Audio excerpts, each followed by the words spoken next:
हरियाणा में 5 अक्टूबर को मतदान होना है। इस बार चुनाव में जातिगत समीकरण और पार्टी के अंदरूनी कलह केंद्र में है। विधानसभा चुनाव में जीत की हैट्रिक लगाने के लिए बीजेपी अपना पूरा जोर लगा चुकी है। बीजेपी दूसरे दल से आए नेताओं पर भी दांव लगाने से नहीं चूकी।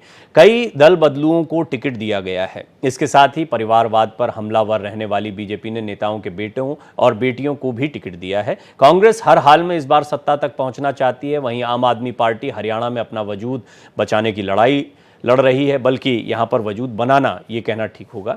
हर बार की तरह इस बार भी हरियाणा में आया राम गया राम की कहावत खूब सार्थक हुई। यहां तक कि मतदान के 2 दिन पहले अशोक तंवर ने कांग्रेस में वापसी कर ली।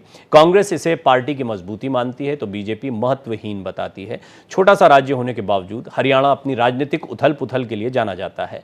हरियाणा विधानसभा चुनाव में टिकट से वंचित होने के बाद कांग्रेस के 36 और बीजेपी के 33 बागियों ने निर्दलीय या छोटे दलों के टिकट पर नामांकन दाखिल किया है। इसके साथ ही यह चुनाव विरासत के दावे के लिए राजनीतिक वारिसों के बीच एक मुकाबला भी है। दल बदलुओं, बागियों, विरासत के इस चुनावी युद्ध पर चर्चा करेंगे मेहमानों के साथ, लेकिन उससे पहले ये रिपोर्ट।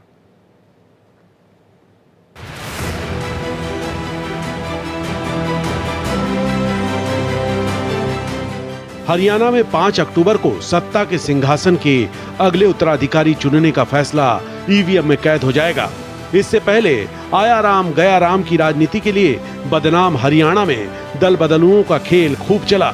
हालांकि यहाँ के मतदाता न केवल अधिकतर दल बदलुओं को नकारते आए हैं, बल्कि चुनाव से ठीक पहले दल और दिल बदलने वाले बागी कभी राजनीति की मुख्य धारा में नहीं लौट पाए। कई को बगावत के बाद मूल पार्टी में लौटना पड़ा। वहीं हरियाणा के पूर्व कांग्रेस अध्यक्ष और दलित नेता अशोक तंवर ने कांग्रेस में वापसी कर ली। उनके फैसले पर उनकी पत्नी अवंतिका तंवर ने कहा कि अशोक तंवर के फैसले पर खुशी है।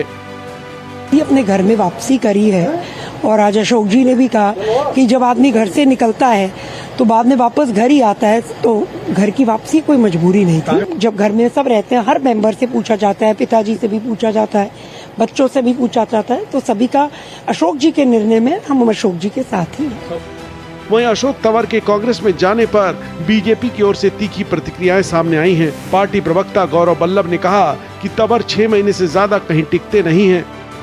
कांग्रेस की जो अंदरूनी कलह है हरियाणा में, एक पहले 5 गुट तो थे ही, हुड्डा साहब का गुट, सुरजेवाला जी का गुट, शैलजा जी का गुट, अजय यादव साहब का गुट, और एक 5वां गुट एक नया बन गया है, वो आज है अशोक तंवर साहब का गुट। और अशोक तंवर साहब ज्यादा दिन तक कांग्रेस को परेशान नहीं करेंगे, क्योंकि हर 6 महीने में वो चेंज करते हैं। 6 महीने बाद वो पुनः इस रोटेशन को चालू कर देंगे, तो उनको कोई सीरियसली नहीं लेता पॉलिटिक्स। हरियाणा विधानसभा के इस चुनाव में 3 लालों यानी देवीलाल, बंसीलाल और भजन लाल के वंशज कई सीटों पर एक दूसरे के खिलाफ चुनाव लड़ रहे हैं और राजनीतिक वारिस विरासत के दावेदार बनने के लिए आमने सामने हैं। Bureau report, Bharat express.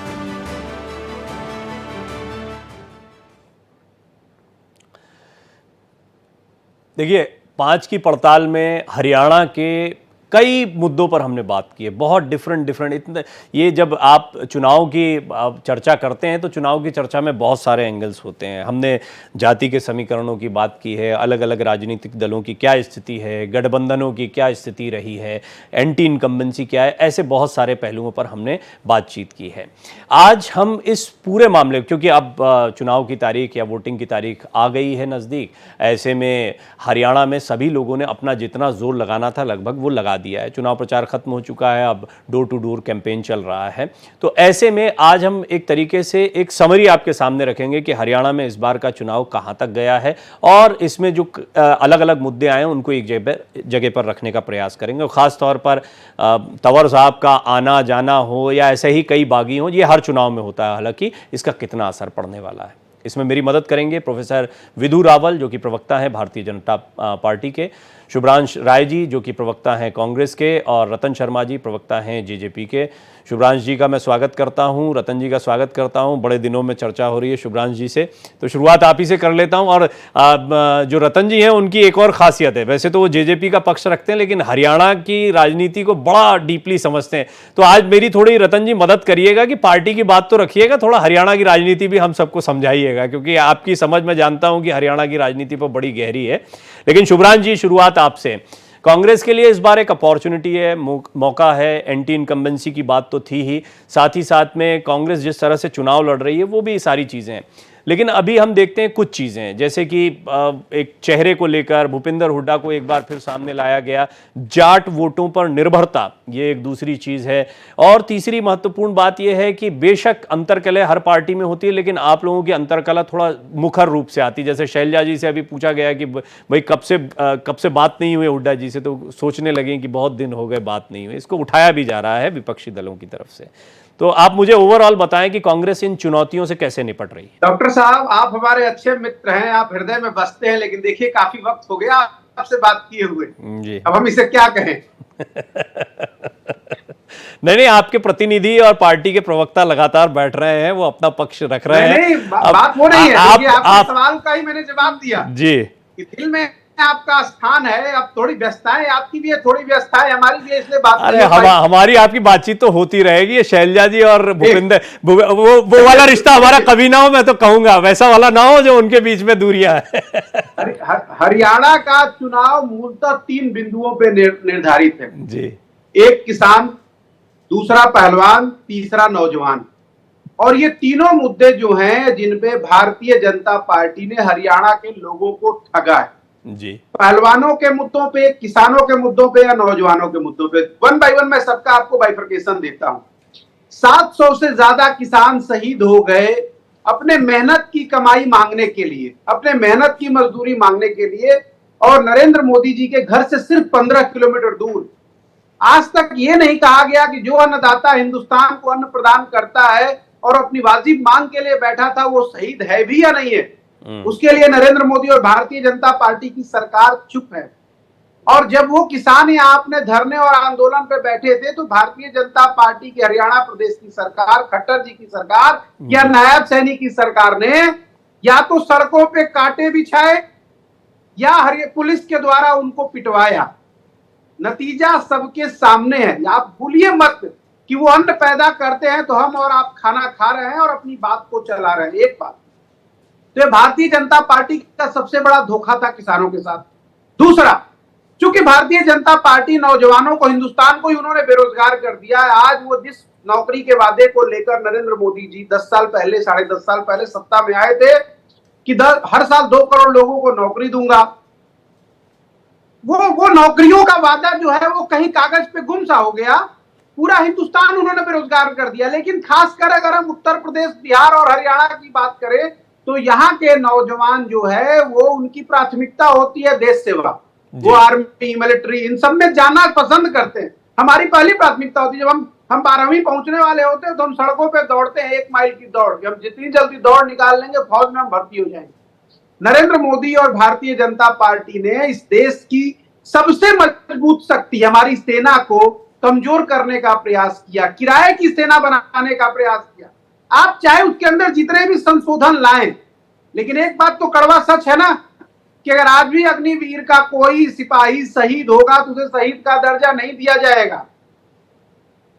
तो क्या उस लाल को, जिसने मां भारती के लिए अपने प्राण गंवाए हैं, उसे शहीद कहलाने का गौरव नहीं प्राप्त होना चाहिए? इस तरह से भारतीय जनता पार्टी ने पूरे हिंदुस्तान के साथ साथ हरियाणा के युवाओं के साथ छल किया, क्योंकि वहां के युवाओं की भी पहली प्राथमिकता देश और देश की सेना होती है। और तीसरा, क्योंकि हरियाणा आपने देखा होगा, आप ही के पास आऊंगा प्रोफेसर साहब, आप ही के पास आऊंगा। जहां कुछ भी कर रहे हैं उसमें पहलवानी का बहुत बड़ा योगदान है। देश का गौरव, उन बेटियों को दिल्ली में नरेंद्र मोदी, अमित शाह की पुलिस ने जूतों से मारा, अपने बूट से मारा, बेटियों का मान मर्दन किया। एक अपराधी ब्रजभूषण शरण सिंह को बचाने के लिए भारतीय जनता पार्टी बलात्कारी के साथ खड़ी रही, लेकिन उन्होंने बेटियों के साथ न्याय नहीं होने दिया।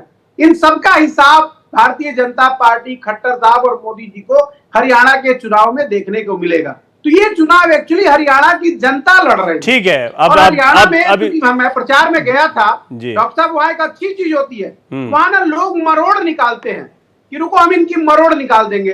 तो ये भारतीय जनता पार्टी नरेंद्र मोदी को जो अहम हो गया था ठीक है, कि हम मैं समझ गया। अभी तो समय रहेगा चर्चा में हमारे पास, अभी तो आपसे लंबी बात करनी है। आपने काफी सारी चीजों को रखा है, अभी तो लंबी बात करनी है। तो आपने जो एक पहला पॉइंट रखा है प्रोफेसर रावल, वो है एक तो किसान, नौजवान और पहलवान, तीन चीजों पर कांग्रेस आगे बढ़ रही है। हालांकि ये नए मुद्दे नहीं है, इन मुद्दों को लगातार कांग्रेस उठाती रही है और पहले भी हरियाणा के चुनाव में बहुत पहले से ही इन मुद्दों को उठाया जा रहा था।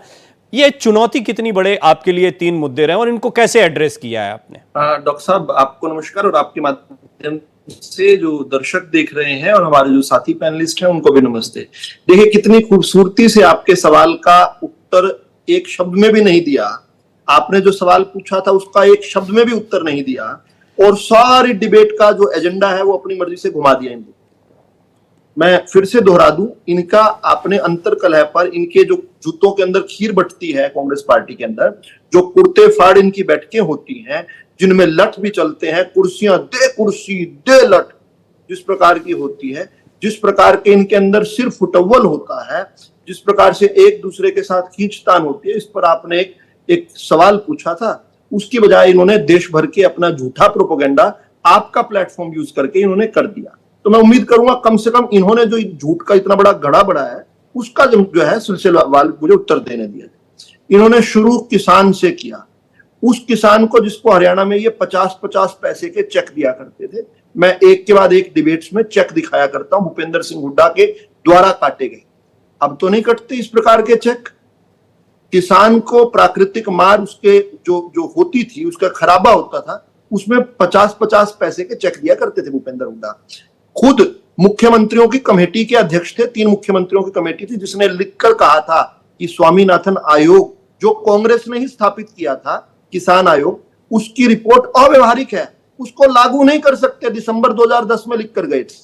हमने क्या किया, हमने उसकी महत्वपूर्ण सिफारिशों को पहली कलम से, भूपेंद्र हुड्डा जी तो कहकर गए थे लागू नहीं हो सकती। नरेंद्र मोदी जी की सरकार 2014 में बनी, 26 मई को उन्होंने शपथ लिया। उसी दिन, बिल्कुल ठीक सुना, 26 मई को ही पहली कैबिनेट में पहली कलम से क्या फैसला लिया कि किसान के खर्च का लाभांश 50% जोड़कर एमएसपी तय करे। हमने ये किया। भूपेंद्र हुड्डा एक भी फसल को एमएसपी पर नहीं खरीदते थे, एक भी फसल को नहीं खरीदते। हम देश के अंदर सर्वाधिक फसलों को 10 साल तक यानी 14 फसलों को एमएसपी पर खरीदते रहे और अब 6 महीने पहले हमने एक निर्णय लिया कि हर फसल को एमएसपी पर खरीदेंगे। ये तो केवल बातें करते हैं ना एमएसपी गारंटी की, और आंदोलनों की बात करते हैं। आंदोलनों में मांग क्या है? एमएसपी गारंटी की है ना।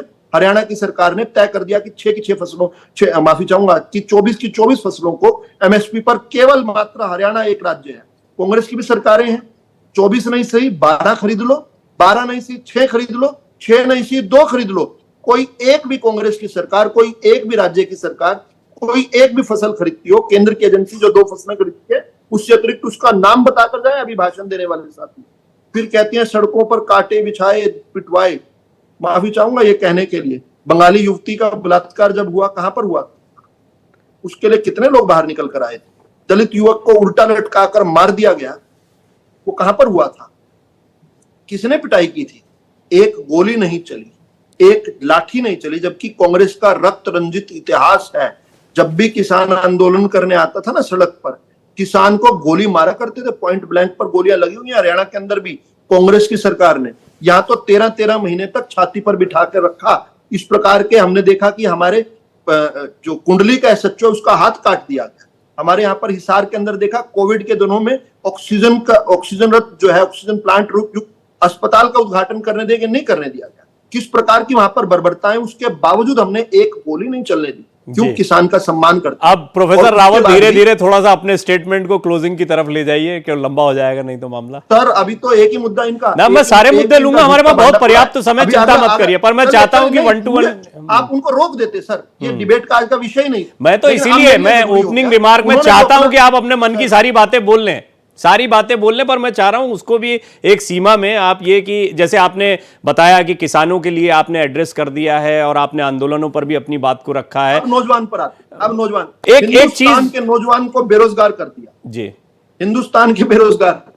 ये असल में राहुल गांधी से बाहर नहीं निकले हैं। राहुल गांधी को देश की जनता ने बेरोजगार किया, बीजेपी ने नहीं किया। राहुल गांधी बेरोजगार हो गया तो हिंदुस्तान की जनता भी बेरोजगार। ये तो अब एक वो जेनरिक आपका वो वाला सोशल मीडिया वाला ये डिबेट हो जाएगा, वो तो इसको रहने देते हैं अभी। लेकिन आपने एक चीज जो कही, उन्होंने बोला, आपने एक बात आंकड़े दूंगा नहीं सुनिए, ठीक है प्रोफेसर रावल, एक चीज ऐड ऑन करना चाह रहा हूं, एक चीज ऐड ऑन करना चाह रहा हूं, फिर चर्चा आगे बढ़ पाएगी। जैसे आपने कहा कि इन्होंने मेरे कल हरियाणा में वोटिंग होने वाली है जी, आज आपके प्लेटफॉर्म का यूज करके झूठ का प्रोपोगंडा फैला ना सारे जो भी वो बोलेंगे उसको काउंटर करने का झूठ का भांडा तो फोड़ना। बिल्कुल बिल्कुल, आपको पूरा अधिकार से संबंधित 2 आंकड़े देता हूं आपको जी सर, 2 आंकड़े देता हूं आपको सिर्फ इस पर, छोटा कर देता हूं, ठीक है? मैं इन पर नहीं करता, आंकड़ों से दर्शक जो है समझ जाएं। कांग्रेस की 2005 से लेकर 2014 तक पौने 10 साल तक सरकार रही, 86,266 नौकरियां इन लोगों ने दी। हमारी लगभग इतना ही काल अवधि में यानी 10 साल में हमने जो है 1,43,878 नौकरियां पक्की।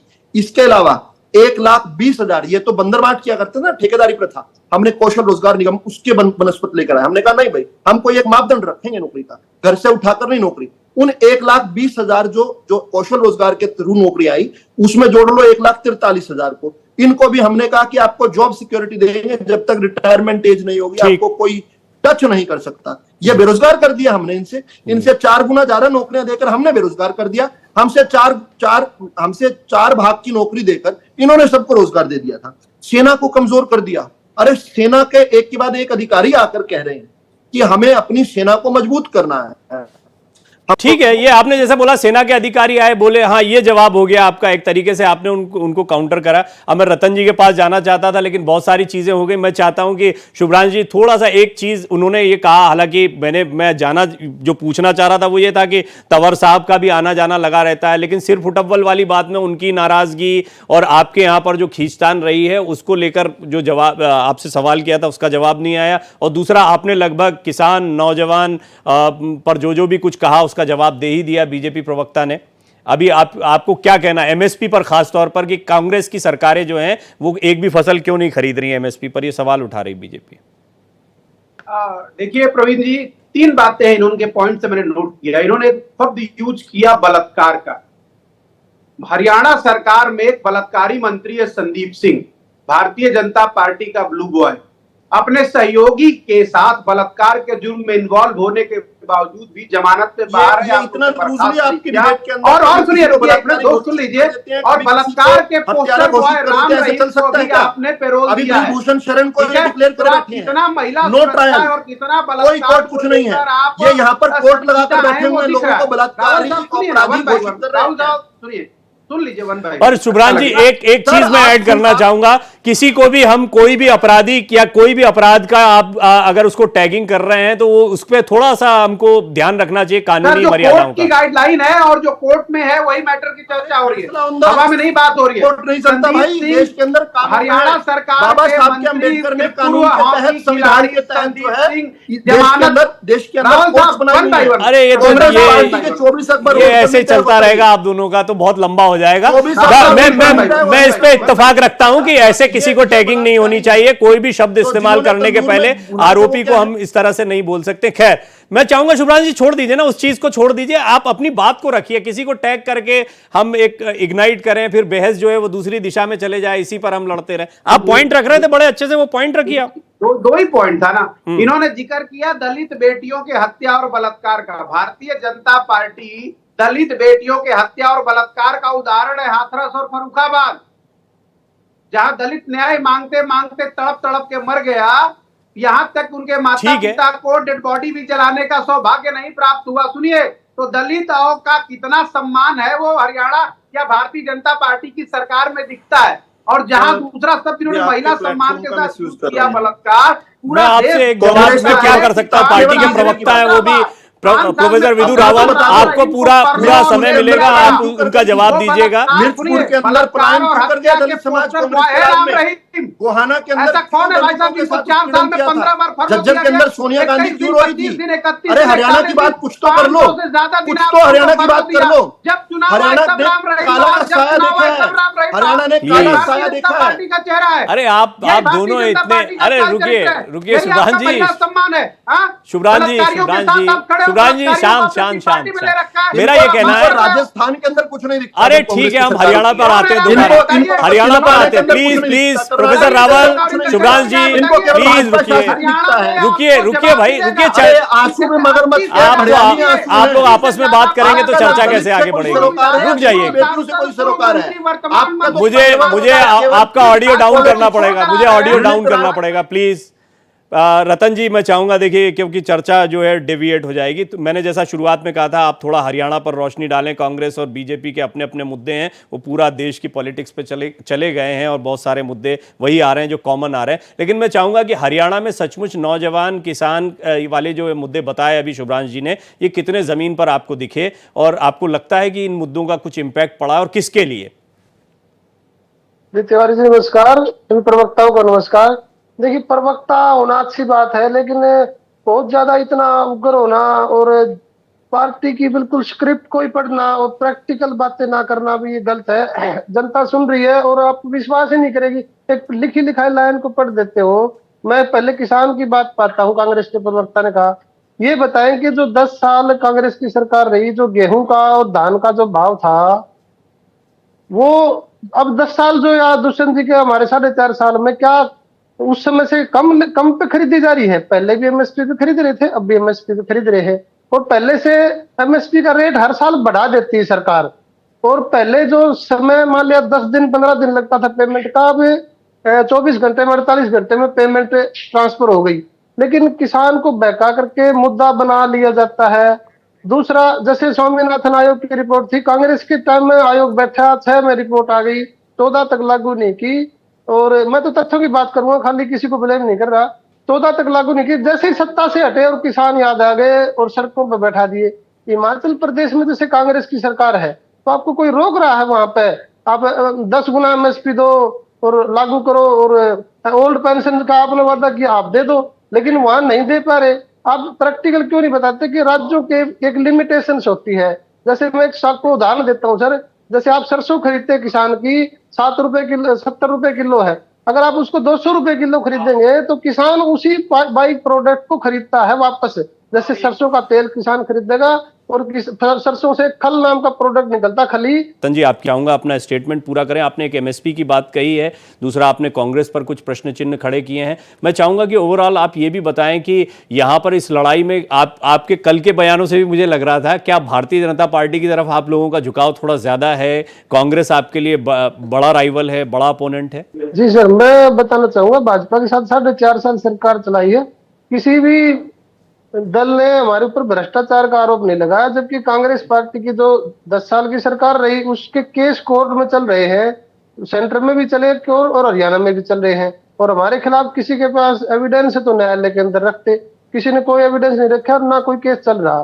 दूसरा, भारतीय जनता पार्टी की थोड़ी अव्यवस्था रही है सड़कों की रूम में जो है, इस वजह से जनता नाराज है। इनके लोग छोड़ के चले गए और दूसरी पार्टियों से इन्होंने कैंडिडेट, जैसे 8 तो हमारी पार्टी से गए, उनको टिकट दे दी। इसका मतलब कमजोरी बहुत ज्यादा है। और बीजेपी कांग्रेस से भी छोड़कर जो आए हैं, चाहे वो भजनलाल के पुत्र हो या किरण चौधरी हो, ऐसे दूसरे नेताओं को टिकट दे रही। इसका मतलब संगठन बहुत कमजोर हो चुका है, तो ये क्लियर है। जहां तक अभी बात अभी कांग्रेस पार्टी की जो हम कर रहे थे, जब जैसे इन्होंने, इनका गुरु अरविंद केजरीवाल उनसे सीखा है कि ऐसा चेहरे को सामने लाओ जिसपे विवाद नहीं हो। उन्होंने अन्ना हजारे को सामने रख के और पीछे से झूठ फैलाई कि सारे भ्रष्ट है, और बाद में कोर्ट के अंदर माफी मांगते फिरे जब लोगों ने केस किए। तो ऐसे ही इन्होंने क्या किया, किसानों को और महिलाओं को और बेटियों को आगे कर दिया। इसके पीछे राजनीति थी। देखिए, जो महिला खिलाड़ी जिसको आगे किया, धरने बैठा दिया और उसको फिर इन्होंने टिकट दे दी, तो इससे क्लियर होता है कि भाई इसके पीछे दीपेंद्र हुड्डा की राजनीति थी। मैं एक बता रहा चाहूँ, मुख्यमंत्री तो प्रदेश का होता है, वो सरकारी कर्मचारी की तरह काम कर रहा है, अधिकारी की तरह। उन्होंने 4 करोड़ रुपए घोषित किए, जो विनेश फोगाट है, हारने के बावजूद 4 करोड़ रुपए का इनाम दिया इनको हारने के बावजूद, कि जीतती भी मान ली। लेकिन वो जैसे ही आई, मुख्यमंत्री से फोटो नहीं खिंचवाया उन्होंने, दीपेंद्र हुड्डा के साथ फोटो खिंचवा रही है।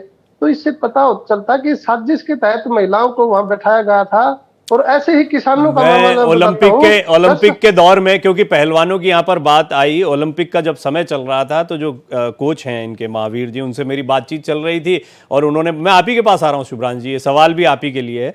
उनका ये कहना था कि ये राजनीति नहीं हुई होती या पहलवान राजनीति में इन्वॉल्व नहीं हुए होते तो कम से कम 8 से 10 मेडल हमारे पक्के थे, इसको लेकर हम बड़े कॉन्फिडेंट हैं। तो मतलब एक तरीके से पहलवान जो है वो डाइवर्ट हो गए राजनीति, ये खिलाड़ियों का मानना है, मैं नहीं कहता, ये पॉलिटिकल स्टेटमेंट तो चलते रहते हैं।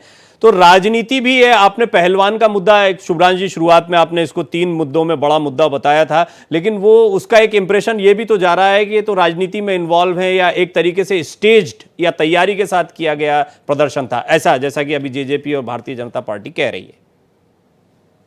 प्रवीण जी देखिए, 3 बातें हैं। सबसे इंपॉर्टेंट बात यह है कि भारतीय जनता पार्टी के मित्र कुछ नौकरी की बातें कर रहे थे। हरियाणा में 14,000 सरकारी स्कूल हैं, 228 सरकारी स्कूल बंद हो गए हैं। 228 सरकारी स्कूल मनोहर लाल खट्टर ने बंद कर दिया है। और आप सुन लीजिए प्रोफेसर रावल, लिख लीजिए एक एक करके, उनकी बात पूरी हो जाए फिर आप अपनी बात रखें, मैं आप ही के पास आऊंगा। 40,000 से ज्यादा, ठीक है, स्कूलों में वैकेंसियां शॉर्ट पड़ी हुई है। तो जो राज्य शिक्षा के मामले में इतना पिछड़ा है, वो अगर नौकरी की बात करे तो मजाक हो जाता है। दूसरा, अभी अरे बंदूक की, दूसरा इन्होंने जो जिक्र किया, जो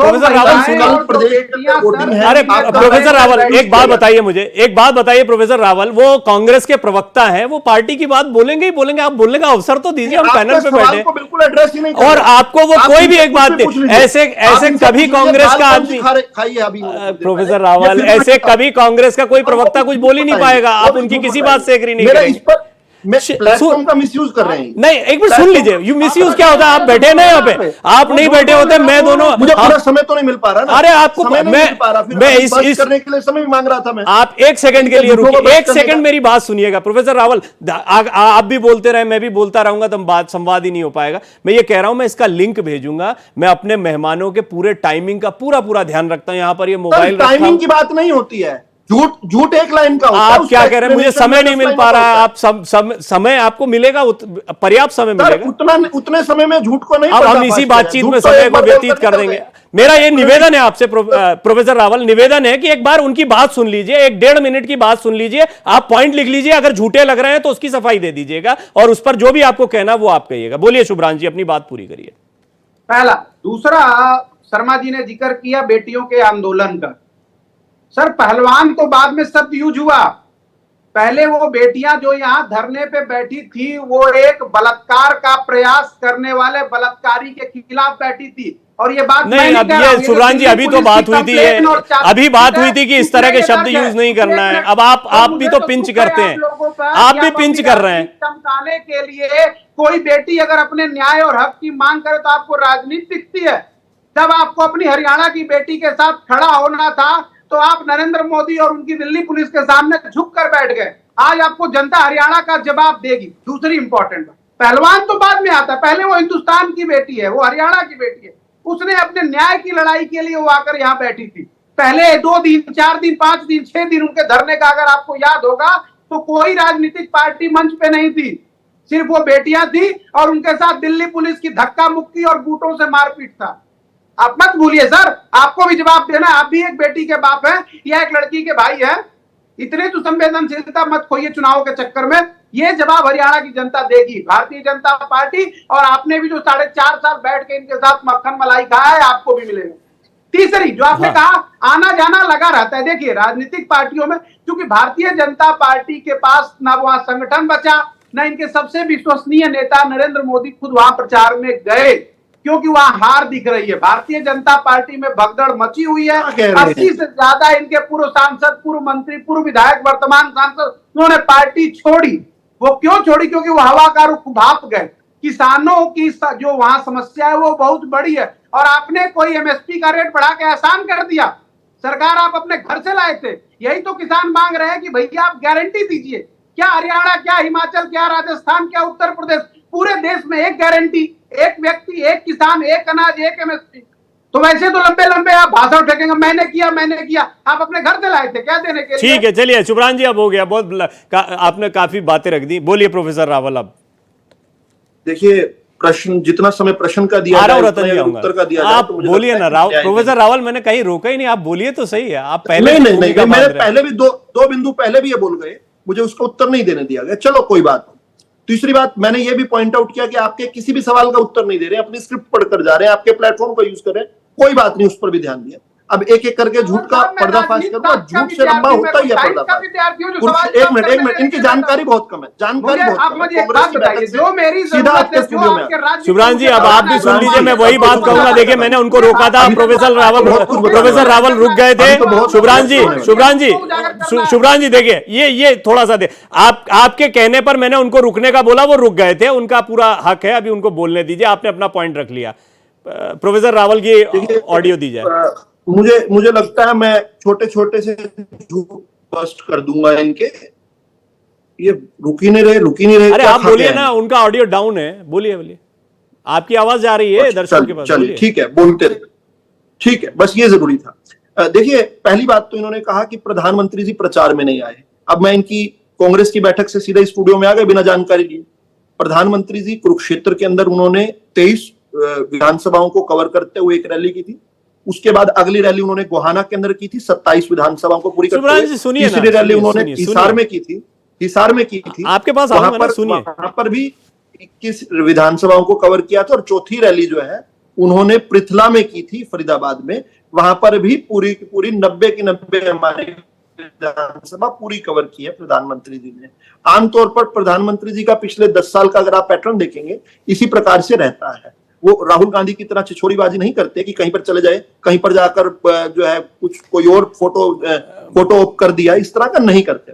चलिए, नहीं, अलग है ना, दोनों का वर्किंग स्टाइल अलग है। एक सीरियस पॉलिटिशियन, आप भी तो ना प्रोफेसर रावल, उनके शब्दों पे आप आपत्ति उठाते हैं, आप खुद भी कुछ शब्द यूज कर जाते हैं। एक बार मुझे अब सुनिए ना सर, अब मुझे बताने तो दीजिए ना। एक झूठ मैंने इनका पकड़, अगला झूठ कहा इन्होंने कि उस मंच पर, जिस मंच पर आंदोलन हो रहा था, उस पर कोई राजनीतिक पार्टी नहीं आई। सिंपल गूगल कर लीजिए, केजरीवाल की आपको फोटो मिल जाएगी वहां पर। प्रियंका गांधी एक बलात्कार के आरोपी, उनका नाम भी संदीप ही है, उनके सहयोगी, उनको लेकर वहां पर कंसोल करने गई थी कि इस प्रकार वो भी बलात्कार के उतने ही आरोपी हैं जितना ये जो सज्जन बार बार नाम ले रहे हैं, उतने वो भी आरोपी हैं। उन पर भी मामला दर्ज है, वो भी केस चल रहा है। प्रियंका गांधी के निजी सहायक है, ठीक, उनको लेकर गई थी। भूपेंद्र सिंह हुड्डा, और दीपेंद्र सिंह हुड्डा ने तो मंच छोड़ा ही नहीं था कभी। अब दूसरी बात, वो एक बात और जो है नैरेटिव्स की बात है। देखिए, मैं आपको टाइमलाइन दे सकता हूं। जनवरी 2023 में आंदोलन शुरू हुआ। उस समय कोई ऐसी मांग नहीं थी कि बृजभूषण शरण ने कोई छेड़छाड़ की है या किसी प्रकार की कोई बात नहीं थी। उस समय यह था कि बृजभूषण शरण जो है अपनी मनमानी करते हैं, उनको आईओए दबाव डालकर उनको भारतीय कुश्ती संघ से हटा दे, नहीं तो हम पर्दाफाश करेंगे। फिर उसके बाद अगला आंदोलन शुरू हुआ जाकर अप्रैल में। 18 अप्रैल को दीपेंद्र हुड्डा को डिस्क्वालीफाई कर दिया गया कुश्ती संघ का अध्यक्ष का चुनाव लड़ने से। 20 को शाम को जो है एक एफआईआर दिल्ली के अंदर दर्ज होती है। एफआईआर के लिए एप्लीकेशन जाती है, उसमें लिखा जाता है हमें नहीं, हमारे सामने नहीं हुआ, हमारे साथ भी नहीं हुआ, लेकिन हमने सुना है कि कुछ लड़कियों के साथ इस प्रकार की छेड़छाड़ हुई। चलिए कोई बात नहीं।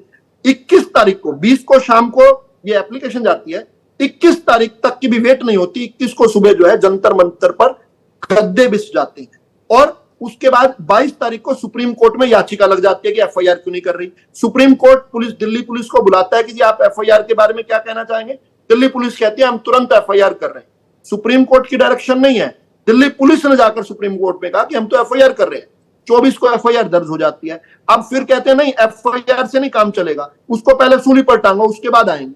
अब देश की बेटियां जो है बिल्कुल ठीक है, उन्होंने देश का नाम अपने अपने स्थान पर रोशन किया है, उनके अगेंस्ट नहीं है। जब उनको अवसर मिला अपना देश का प्रतिनिधित्व करने का, जब वो राजनीति में फंस जाए, जब वो राजनीति में मोहरा बन जाए कि दीपेंद्र हुड्डा को उन्होंने ठान लिया कि कुश्ती संघ का अध्यक्ष बनाना है, अब जिद से तो नहीं काम चल सकता ना। खिलाड़ी तो तय नहीं करेंगे कुश्ती संघ, और या फिर खिलाड़ियों के लिए तय कर दीजिए, खिलाड़ी वोट करे कि किसको कुश्ती संघ का बनाना है, इस प्रकार की व्यवस्था बना दीजिए, या तो कोई तो न्याय हो। फिर जो है एक के बाद एक न्यूज हमने कवर की, जिनके कंधों पर बंदूक रखकर ये सारा प्रोपेगेंडा किया गया, षड्यंत्र किया गया। उन्होंने नाबालिग बच्ची ने अपना विड्रॉ कर लिया स्टेटमेंट। पर अगर केस की डिटेल में जाए, जिनके बारे में बलात्कारी बोल रहे हैं और सब कुछ बोल रहे हैं, कोर्ट के अंदर मामला विचाराधीन है। मैं उस पर ज्यादा टिप्पणी नहीं करना चाहता, लेकिन कम से कम नैरेटिव्स की लड़ाई जो है वो ठीक ढंग से लड़िए। लेकिन खूबसूरती यही है, कांग्रेस इसी प्रकार से बेवकूफ बनाती है लोगों को, और बेवकूफ बनाकर अपना हित साधती है, सत्ता प्राप्त करती है। इसी प्रकार से लोकसभा चुनाव के अंदर जिन लोगों ने संविधान को ताले के अंदर बंद करके रखा 21 महीने में, ठीक है प्रोफेसर रावल, आपने पर्याप्त इस विषय पर बोला, इस विषय पर आपने पर्याप्त बोला। मैं चाहूंगा, देखिए रतन शर्मा जी भी मौजूद हैं। शुभ्रांश जी मैं आऊंगा, क्या वो आप अभी कुछ भी बोलेंगे, आप वो पॉइंट्स रख लीजिए अपने पास में, नहीं तो फिर अभी ये होगा कि बीजेपी और आपका ये मामला चलता रहेगा। रतन जी से मैं बिल्कुल भी बात नहीं कर पाऊंगा, एक मेहमान और हमारे साथ मौजूद। मैं आता हूं शुभ्रांश जी, आपके पास अगला आ रहा हूं। लेकिन रतन जी मुझे ये बताइए कि अब एक दिन पहले ये सारे मुद्दे, मुझे नहीं लगता कि अभी, हाँ ये बहुत दिनों से हम बात कर रहे थे, पहलवानों की बात, किसानों की बात, ये सारी बातें होती रही। अल्टीमेटली आपको याद होगा कल जब बात हुई थी तो सीधे सीधे बात इस पर आई भाई कि जाट, दलित, बैकवर्ड दलित, ये जो 3 वोट बैंक है ये बहुत इंपॉर्टेंट है। कौन किसको साथ पाया, थोड़ा जैसा मैंने कहा था कि एक पॉलिटिकल एनालिस्ट के तौर पर भी आज थोड़ी सी राय आप रखें, कौन कितना किसको साथ पाया है? जी प्रवीण जी, मैं बताना चाहूंगा, हमारे 10 विधायक थे जिसमें से 5 SC ST समाज से थे। तो आप लगा सकते हैं अंदाजा कि समाज हमारे साथ है।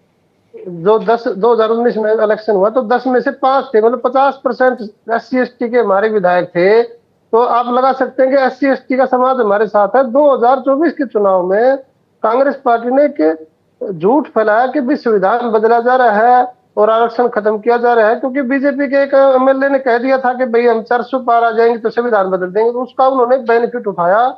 और लेकिन जैसे देखा कि कोई संविधान बदल नहीं रहा, सभी पार्टियां आरक्षण की समर्थक हैं और सभी पार्टियों ने दिया है, तो ये झूठ का पर्दाफाश हो गया।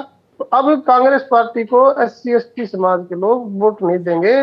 और जहां तक ये कर दलितों पर अत्याचार, ये वो मिर्चपुर कांड जो है कांग्रेस पार्टी के समय में हुआ था, जहां 40, 70, 80 दलितों के घर जला दिए और उनको घरों से भगा दिया। बहुत साल तक वो बाहर ही रहे और हुड्डा साहब उस समय मुख्यमंत्री थे, कोई खास कार्रवाई हुई नहीं, खाली खाना पूर्ति हुई। तो ये दलितों की बात ना करे कांग्रेस पार्टी। और जो जर्नल क्राइम होते हैं वो कोई ऐसा तो नहीं कि कांग्रेस आते ही तो सब रंग हो जाता है। स्ट्रेटेजिकली हम तो सब जानते हैं कि ही जाट वोट बैंक उनके साथ में दिखाई पड़ता है या मजबूती के साथ खड़ा है, दलित वोट बैंक आ जाएगा तो निश्चित हो जाएगा, इसीलिए उनकी स्ट्रैटेजी है, इसलिए दलितों पर फोकस कर रहे हैं।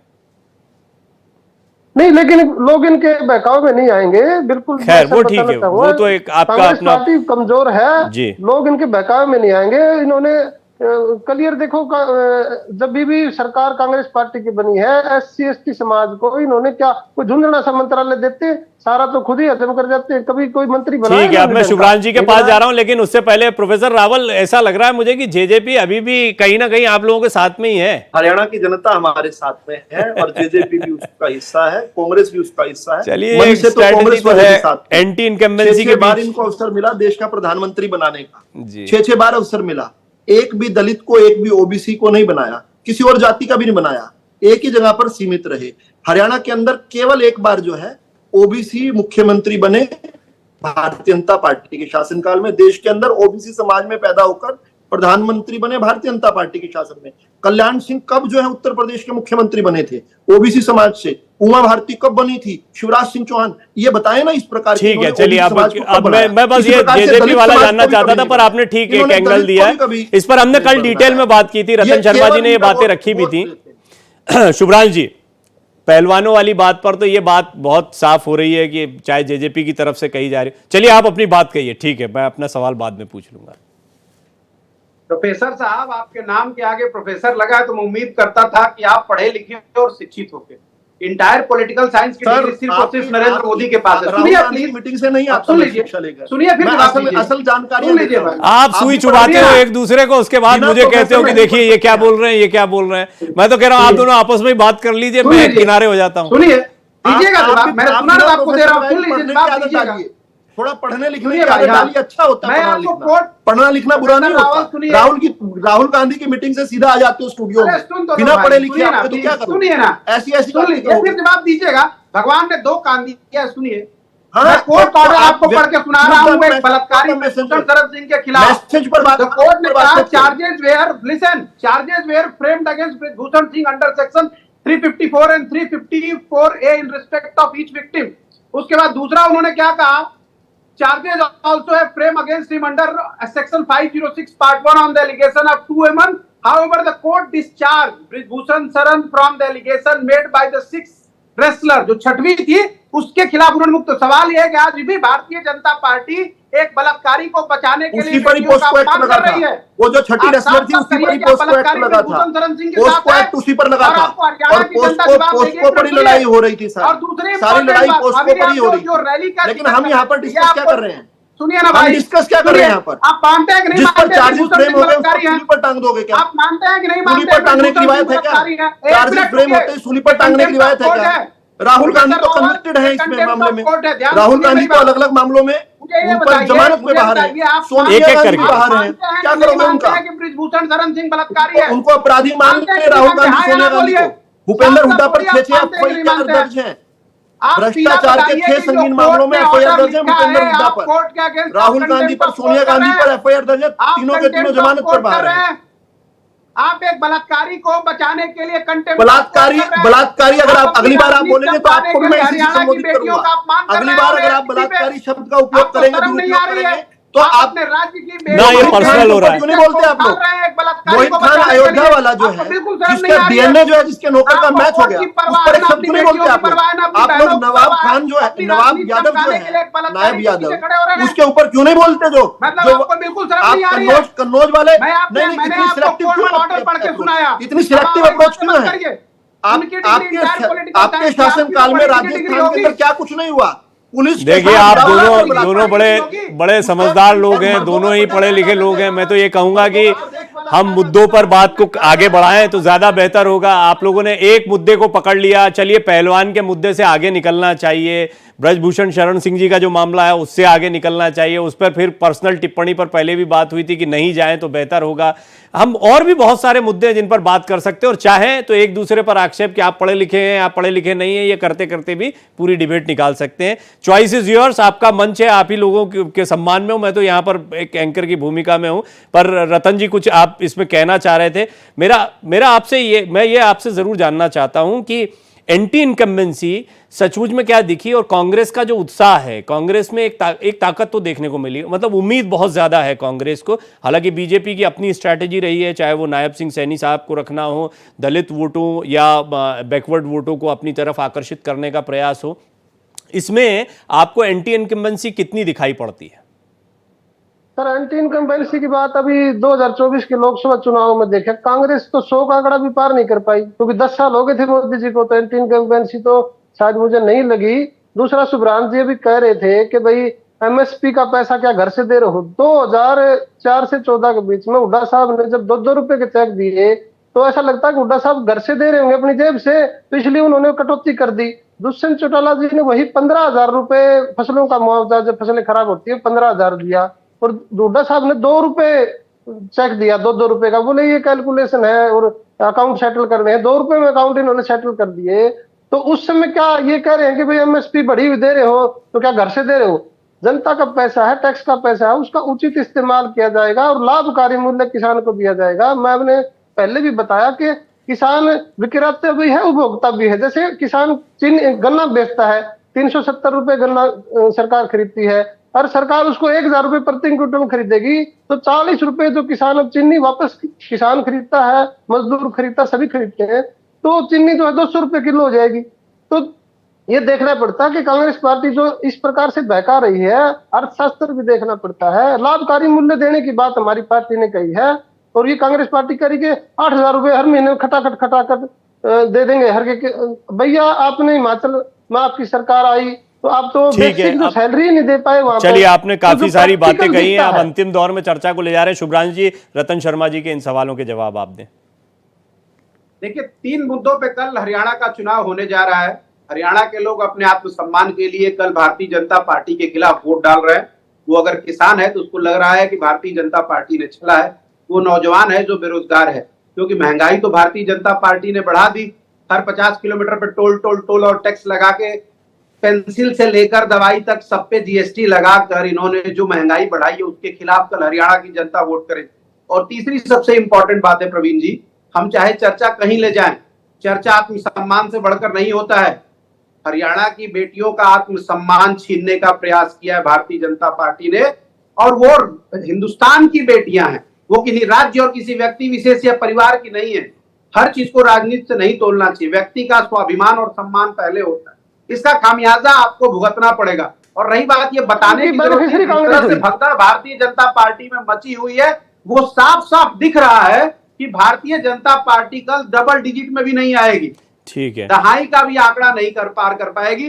बाकी सबको शुभकामनाएं। प्रोफेसर रावल, एक जो बात रतन शर्मा जी ने भी कही थी, ज्यादातर सवाल उनके कांग्रेस पर रहे, लेकिन एक बात उन्होंने कही कि उनकी पार्टी के भी कई लोगों को आपने टिकट दिया जो बागी होकर गए, तो आपको बाहर से बहुत सारे लोगों को लेना पड़ा। फिर अभी तंवर साहब का जाना, ये भी चर्चा का विषय रहा कि क्या हवा का रुख भांप लिया उन्होंने। देखिए, तंवर साहब जो है हवा का रुख भांपते हुए आम आदमी पार्टी में गए थे। आम आदमी पार्टी की एक भी सीट पर जमानत नहीं बची। तंवर साहब हवा का कौन सा रुख भांप कर टीएमसी में गए थे, पता नहीं। तंवर साहब उस कांग्रेस से किस प्रकार से आए थे, पता नहीं। जब भारतीय जनता पार्टी में आए, हवा का रुख भांप कर उन्होंने सिरसा का टिकट लिया और सबसे बड़े मार्जिन से जो है वो हरियाणा के अंदर चुनाव हारे। खैर, उनके हवा का रुख अगर उनको हवा का रुख जानने वाला मौसम वैज्ञानिक मान ले तो वो अच्छे वैज्ञानिक तो नहीं है, इतनी बात तो स्पष्ट है। लेकिन जहां तक बात है, हरियाणा को कल चुनाव में मतदान देने के लिए जाएगी जनता, तो इस बात को सोच कर जाएगी किस प्रकार से नौकरियों की बंदरबाट हुआ करती थी। पर्ची और खर्ची के बिना कोई नौकरी नहीं मिलती। और आज भी खुले तौर पर कांग्रेस के जो प्रत्याशी हैं, और बल्कि वो जो है सिटिंग एमएलए भी हैं कांग्रेस के, कोई नए लोग नहीं है, वो खुले तौर पर ये कह रहे हैं 50 वोट के बदले 1 नौकरी दे। क्या वापिस वही गंदा समय जो है, वही काला समय जो है हरियाणा की जनता लाना चाहेगी, जब गरीब को नौकरी करने का अधिकार नहीं दिया हुआ था इन लोग? हमने आकर ये अधिकार दिया। हमने कोचिंग सेंटर की भीड़ जो है इस बात की तस्दीक करती है, पहले नहीं थे कोचिंग सेंटर, आज कोचिंग सेंटर गली गली में खुल गए, लाइब्रेरी खुल गए। अगली बात इस बात को देखकर करेंगी कि एक मुख्यमंत्री ने खुले तौर पर यह कहा था कि मैं जाट पहले मुख्यमंत्री बाद। इतना घोर जातिवाद था, किस प्रकार आदमी को आदमी नहीं ये लोग समझा करते थे। मिर्चपुर का कांड मेरे साथी ने बताया किस प्रकार से दलितों की बस्तियां जला दी, लेकिन मुख्यमंत्री वहां पर गए नहीं। पूरे जो है अंतरराष्ट्रीय मुद्दा बना वो मिर्चपुर का, लेकिन मुख्यमंत्री जी ने अपना वो हनक नहीं छोड़ी, क्योंकि उनको वहां पर कुछ एक समाज को बांटना था। इसी प्रकार से सोनिया गांधी, वैसे तो समय हो गया, लेकिन प्रोफेसर विदु रावल, मेरे मन में सवाल बड़ी देर से आ रहा था, आप लोगों का पर्सनल डिस्कशन चलता रहा, जाट वोटों को लेकर कितने कॉन्फिडेंट? मैं चाहूंगा थोड़ा सा एक एनालिस्ट के तौर पर आप थोड़ा इसकी जानकारी, जाट वोटों को लेकर आपकी सोच क्या है? देखिए, कांग्रेस प्रयास करती है जातिवाद के अंदर घुसने, भारतीय जनता पार्टी प्रयास करती है विकास के मुद्दों पर वोट मिले। आप भी तो सैनी साहब का नाम अभी आपने रखा, सैनी साहब का अभी आपने नाम रखा, आपने कहा कि देखिए हमने बात बता रहा हूं। जाट एक बहुत प्रोग्रेसिव कम्युनिटी है, बहुत प्रोग्रेसिव है, और वो असली विषयों को समझती है, पकड़ती है कम्युनिटी। इस नाते से भारतीय जनता पार्टी जाट की भी और नॉन जाट की भी, दलित की भी, ओबीसी की भी, सवर्ण की भी एक ऑटोमेटिक चॉइस है, एक स्वाभाविक चॉइस है, जिन्होंने हरियाणा को जातिवाद से, क्षेत्रवाद ये से, एक सवाल था मेरे जहन, हालांकि समय बहुत सीमित था हमारे पास में, पर चर्चा होती रहेगी। अब तो कल एक वोटिंग का दिन है, कल भी महत्वपूर्ण दिन है, और उसके बाद में 8 तारीख का हम सभी बेसब्री से इंतजार कर रहे हैं। आप लोगों को शुभकामनाएं देता हूं कि आप सभी की पार्टियों के लिए शुभकामनाएं, और हमारे साथ जुड़ने के लिए प्रोफेसर रावल आपका धन्यवाद, रतन शर्मा जी आपका बहुत बहुत धन्यवाद, और शुभ्रांश जी आपका बहुत बहुत धन्यवाद। आप चर्चा में कांग्रेस प्रवक्ता के तौर पर जुड़े। 5 की पड़ताल में इतना ही।